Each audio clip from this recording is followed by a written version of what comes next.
I'm Evan from the Lonely Stoner podcast, and today some interesting matchups have been announced by Dana White on his Instagram live stream. I think it's actually quite sad that that's how I have to say that a big UFC fight has been announced. Dana White just, hey kid, hand me my phone. Just boots up Instagram live, looks up on his whiteboard.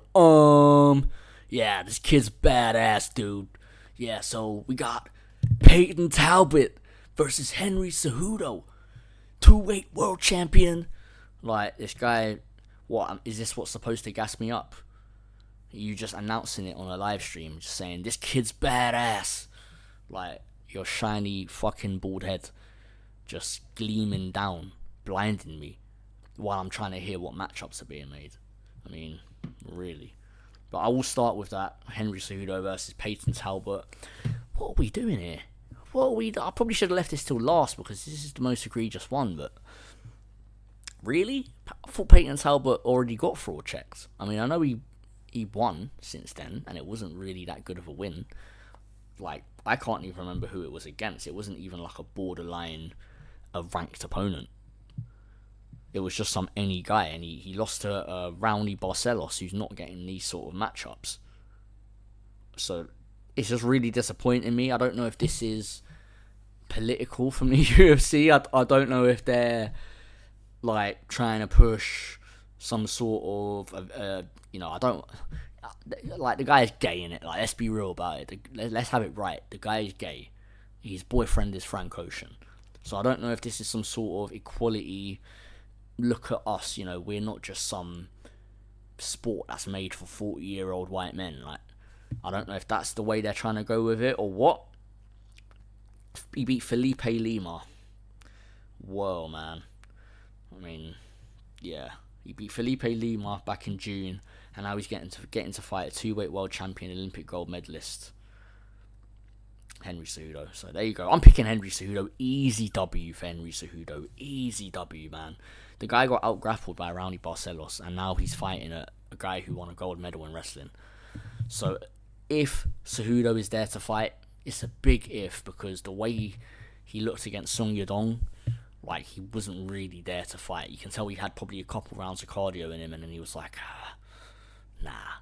But my assumption is that this is going to be a 3-round fight, in which I think Cejudo will at least win 2 rounds. I can see Peyton Talbot nicking around, because let's have it right, he does have power. He does have the ability to knock somebody down and hurt somebody. But Henry Cejudo, I think, is just a bit too much. And I was going to say a bit too much too early, but I don't think Peyton Talbot has the ceiling, really, to go far at bantamweight. I think he has some powerful punches, but I think when it comes to his skills and his fight IQ, there's not really too much going on there. So I'm definitely going to pick Henry Cejudo. I think his grappling is going to be far superior. And even if Cejudo wants to hold him in the clinch the whole time, he probably will. I don't think Peyton Talbot's going to have much time or space to really be landing those sort of shots. So I'd be going with Henry Cejudo there. But this is on UFC 323, by the way, December 6th, T-Mobile Arena, Nevada. Next one up, Jan Blachowicz, number 4, fighting all the way down number 11, Bogdan Guskov. This is, I rate Jan for taking this kind of fight, to be honest, because he could have easily have said, I'm number 4, I'm only going to fight somebody that might get me a title shot. But I think he realises that he's like in his 40s now.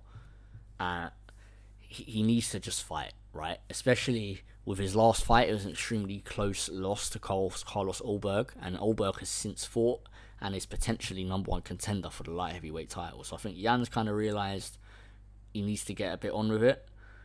But of course, both guys are very good. Jan is very, very, very good. I rate Jan a lot. And Bogdan Guskov, we've seen him get submitted by Volkan Oezdemir. And his last win was, I think, against, it was on the Whittaker Derrida card against Krylov, that's it. I did have to look that one up. And before that, beat Billy Elikana. That was a short notice opponent, I remember. Ryan Spann before that. So he's got a couple, like, decent wins in the UFC, right? And he's not been in the UFC for that long. I don't know if he has the knockout power to beat Yan. I mean, we don't see anybody hurt Yan, to be honest. He's like a brick wall. Like, it's like he's made of rock. We don't see anybody hurt Yan, right? And for him to have been submitted by Volkan Oezdemir, who's not even that much of a good grappler, is a bit worrying. So, I will definitely go with Yan in this. I think Yan's got the experience. I think he's been fighting the top of the top for a long time. And like I said, Bogdan Guskov sort of relies on his power a lot to beat guys. And I don't really think he's going to have that over Yan. I don't think Yan's going to be there for him. So that being said, Yan is now 3 fights without a win. It's really tough, because I think this is one of those situations where maybe I've not seen enough of Bogdan Guskov and I've seen too much of Yan, and I'm just picking who I know. And maybe Yan's 42 years old and he's not there anymore. He's not got the speed, he's not got that fast twitch muscle fiber. This could definitely be a situation like that. But looking at Yan's fights, extremely close loss to Carlos Ulberg. And another extremely close loss to Alex Pereira. Of course, he had a fat layoff between those fights because of injuries. And for him to come back against Carlos Ulberg and look as good as he did, even though it was like quite an inactive fight, still to look as good as he did and to make it as close as he did against a guy who's now #1 contender, still decently impressive to me at the age of 42. And then before that, drew with Magomed Ankalaev for the UFC light heavyweight title. Again, just another close fight with a guy who just lost the title. And then before that, beat Rakic, and before that, lost to Glover, who's been retired for a few years now. So I think that his losses and his lack of wins recently aren't as bad as they could potentially be made out to be. I think he's going to have big grappling advantage. I don't think he's going to really get hurt. If he's not willing to initiate grappling that aggressively, then I could see him dropping a decision, especially if Bogdan Guskov is able to hurt him once or twice. But I'm going to go with Yan here. I'm going to go with the experienced guy over the young up-and-comer. I wouldn't even say Bogdan Guskov is that young. I think he's like 35, but much younger than Yan. And then the next one I want to talk about, of course, one that we knew was going to happen, Alexandre Pantoja versus Joshua Van. I'm picking Pantoja every day of the week.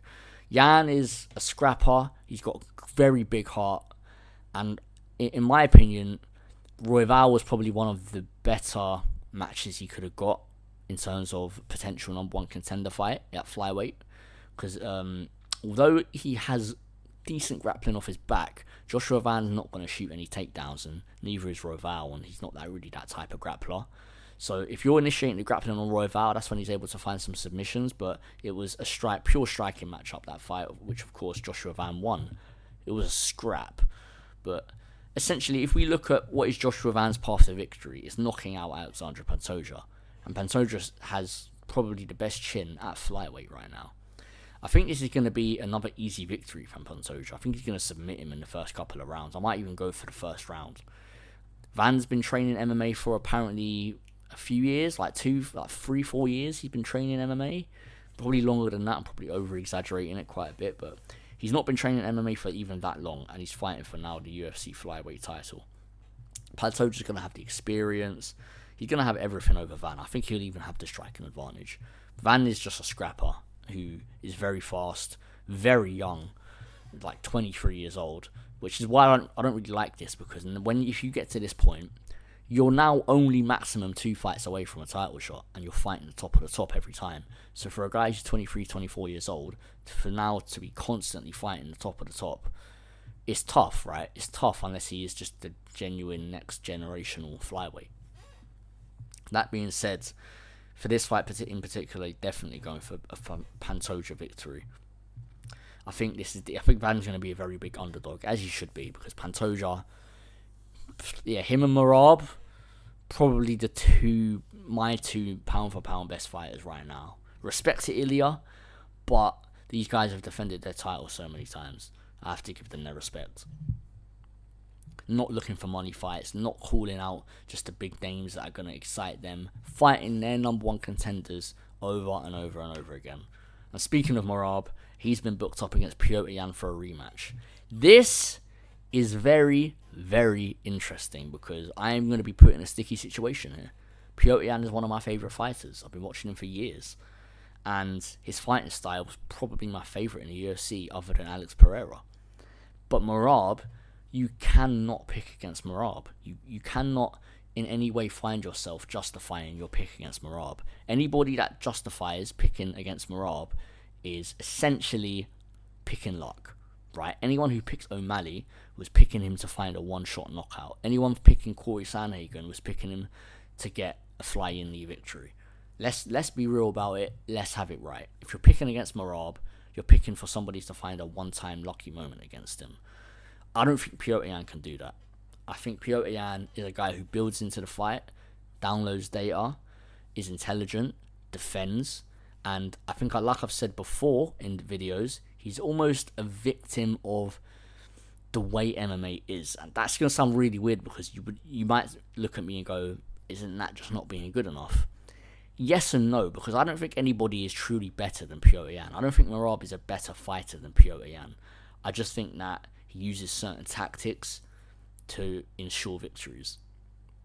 And I think you even see this in other sports, right? Like, a lot of people talk about this Arsenal Haram ball, right?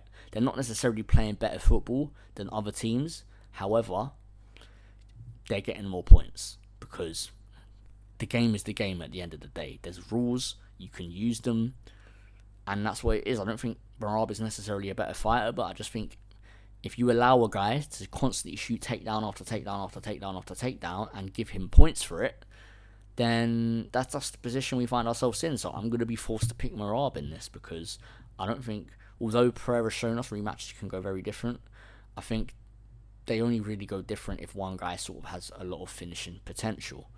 And the reasons are there. I mean, we could have a situation, right, where Piotr Jan enters this fight not being scared of the takedowns because he's very confident to defend them, and then lets go with his striking. I'd be extremely surprised if we saw in the first round Piotr Jan marching forward, being super aggressive, ripping dirty combinations like we know he can. I'd be very surprised if I saw that. However, that would be probably the best way for him to go because he's not going to beat Merab by a decision.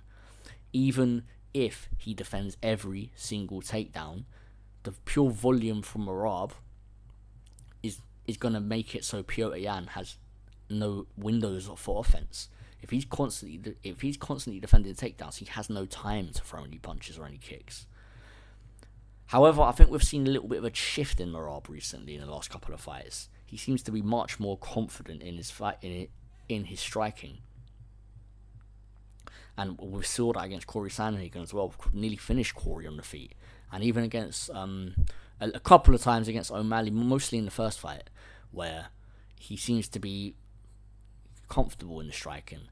And of course, that first Piotr Jan fight was on Merab's rise to the title, and that was very much where he wasn't really willing to strike with guys. It was not long removed from like the Marlon Moraes fight where he got rocked, and of course the Piotr Jan fight, it wasn't an easy fight for him. He essentially had to resort to just constantly shooting takedowns to win the fight. And if he does that again, he will win the fight. But I think he's a little bit more confident in his striking, as I said, Merab is now. So I think it's going to be a different fight, slightly different. I think Merab's going to give Piotr more opportunities on the feet. However, the way Jan works, the way he builds into fights, downloads data, very slow, will give away the first round or two. You just can't fight like that against Merab. Unless your sole goal is to find a finish, I don't think you can fight like that against Merab. So I'm gonna have to be forced to pick Merab. I think anybody picking against Merab these days, after what he's been able to do to guys with multiple different styles, is not a very smart MMA fan, if you ask me. So definitely be kind of with Merab here. So that's another double title fight pay-per-view, bantamweight and flyweight. So not the most, crazy exciting, and the matchups themselves aren't anything crazy exciting. But still, like you've got Blachowicz, Guskov, Cejudo, Talbot, and you probably have a couple other fights on there, a couple rising contenders. Yeah, man. It's going to be a good one. And these days, I rate Merab, I'm always looking forward to seeing him fight, Even though sometimes his win is a formality, he's one of the top pound-for-pound stars in the UFC right now, and he should be recognised as such. because he's beating everybody that's been put in front of him easily on like a 13-fight, 12-fight win streak or something. It's ridiculous. Love Merab, man. Nothing but praise for Merab. Could be a bit more exciting, but at the same time, it's not a fighter's prerogative to make it exciting for the fans. It's a fighter's prerogative to win. I understand that. So, yeah, just some really interesting matchups been made today via Dana White's Instagram Live. The best way we can promote UFC fights, just bald fuck gets on the Instagram Live. This fight, this card is gonna be badass. Yeah, less of that, Dana, man. Just put some nice promotional hype videos together. You know what I mean? Like, let's have Merab, yeah, like standing in the middle of Octagon, and he's like, "Hey, brother, who is next? Who is next for me?" And then out of the darkness, you just see Piotr Jan come out and just stand there with his arms crossed, and then like big graphic flashes across the screen. Don't miss it, December 6th, T-Mobile Arena. Merab Dvalishvili versus Piotr Jan 2. Like, I would cream my pants if I saw something like that, but no. Instead we just get the bald fuck, one of the top 3 pound-for-pound stars, Merab. Doesn't even try and say a second name. Merab. Like, doesn't even attempt to say a second name. Versus Peter Yan. Come on, man. Dana White does not even know who these guys are. You know what? Less of me ranting about the bald fuck. I'm looking forward to that fight, man. I'll be rooting for Piotr Jan because I want him to win, and he's one of my favourite fighters, and I'd love to see him reclaim the title. However, that's it. I've been Evan from the Lonely Stoner Podcast. Peace.